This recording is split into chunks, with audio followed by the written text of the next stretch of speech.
Hello ladies and gentlemen.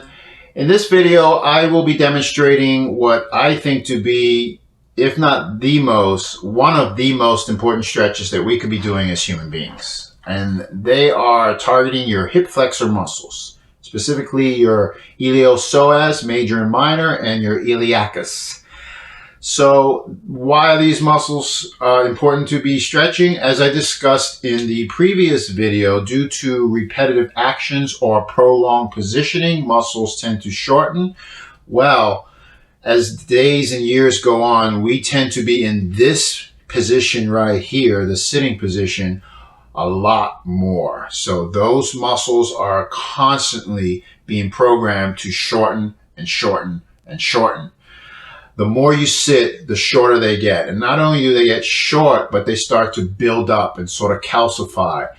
And what that leads to is a lack of mobility within the hips, which continues to lead to discomfort and pain in the hips and in the low back area.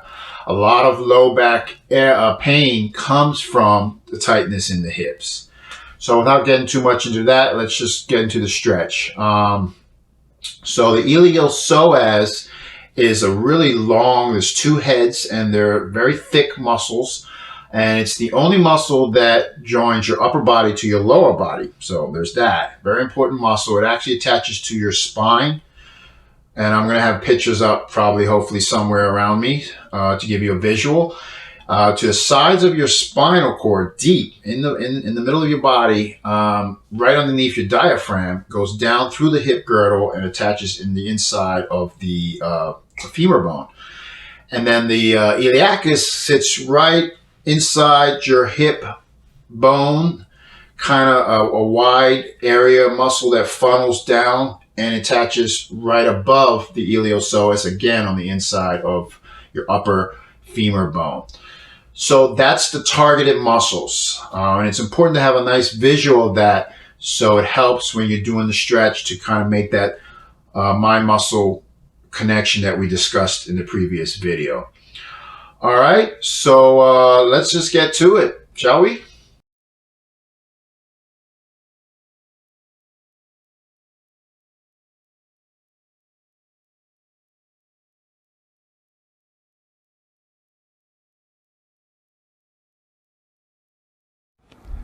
Alright guys, here we go. So I needed to manipulate the video speed a little in order to fit in all these instructions. Here's the startup position. Notice how far forward that front leg is. We're addressing the iliopsoas first. So I'm squaring my hips to pin in that hip flexor and make sure my hips are facing forward. The back leg is the hip side that's being stretched. So I rest my forward leg side hand on my hip. You can also rest this forearm on the couch, bed, or table if you need extra stability. The goal for the setup is to be comfortable and stable. We don't want to be falling over. We want to be able to relax. So once we're in that comfortable, stable position, now we're going to reach up. Remember this iliopsoas attaches to the spine around the diaphragm area. So we really want to get a good stretch and raise the chest up.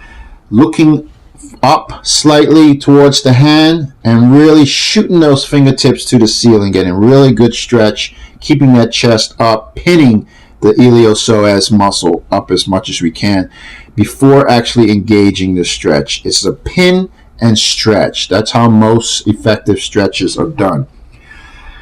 Again, notice how far forward that front leg is. You never want to have that knee moving anywhere near the toes. So you want to have it open and forward. And once you're comfortable and you feel stable, and then you sink into the stretch slowly.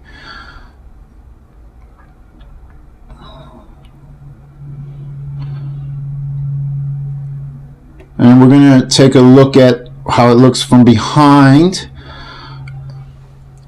Again, noticing my foot is open as I square off the hips.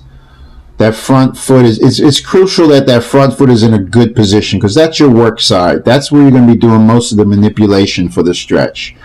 So you make any shifts that you need to make on that front foot, especially when you're going into the stretch.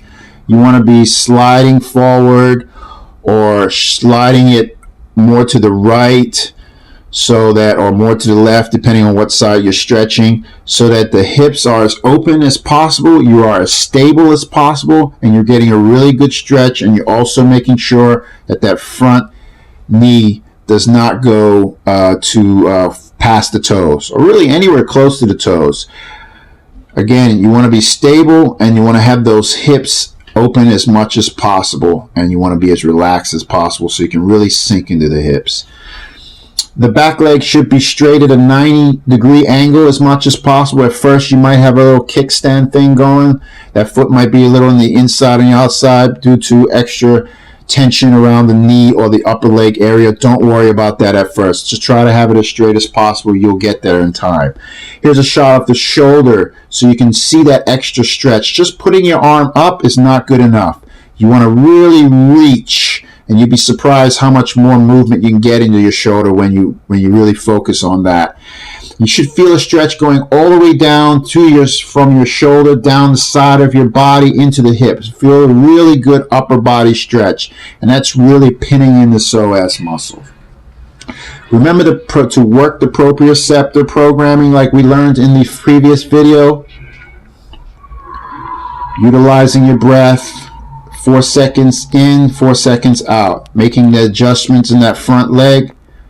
Holding for 4 seconds. Then coming out. Holding for 4 seconds. Getting a comfortable adjustment. And sinking in. You want to do that 2 or 3 times. Here's the movement of the hips. So you're moving forward with groin going towards the floor. Really opening up the hips. Once you're comfortable, you've worked that proprioceptors, you want to hold for 20 seconds. Now we're going to go into the iliacus muscle. So you come down, disengaging the psoas a little bit, putting your weight on your arms, locking the elbows, again keeping the chest up and squaring the hips so you're moving forward. Here you want to find your tight spots. So you can do a rotation once you're comfortable with it.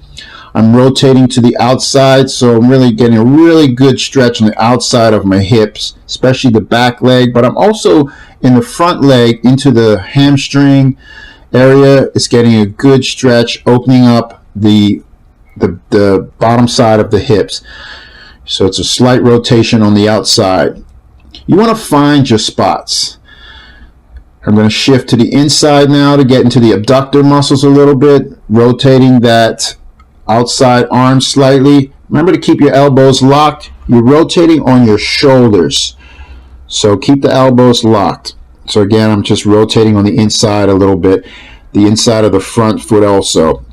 You want to find your spots. You want to take your time, really home into where your hot spots are, and just kind of hang out there and get comfortable and just make the shifts, make the movements, keeping the hips open, relaxed, working the breath. To come out of the stretch, put your weight on your arms, pull that foot back, and then push up slowly.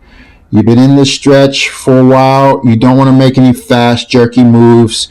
You want to make sure you come out of the stretch nice and smooth and slow. Well, there you have it, folks. That was a lot of stretching, and you're going to love it. Once you get comfortable with it, please take your time. At the beginning, just getting into the startup position may be enough of a stretch and all you need. And once you feel comfortable and you're able to manipulate it and your flexibility increases and you're able to sink into it a little bit, you're gonna really love the stretch. But definitely take your time with it. Use your breath. That's very important that you're relaxed and able to sit into it. Okay. Like I said, it's a priority stretch, so it should be part of your regular routine as much as possible to counterbalance the amount of time that we spend shortening those muscles. All right, so we're going to try and get videos out, more of these videos out, so you may want to subscribe and get your notifications so you can see them as they come out. All right, thank you so much. Peace.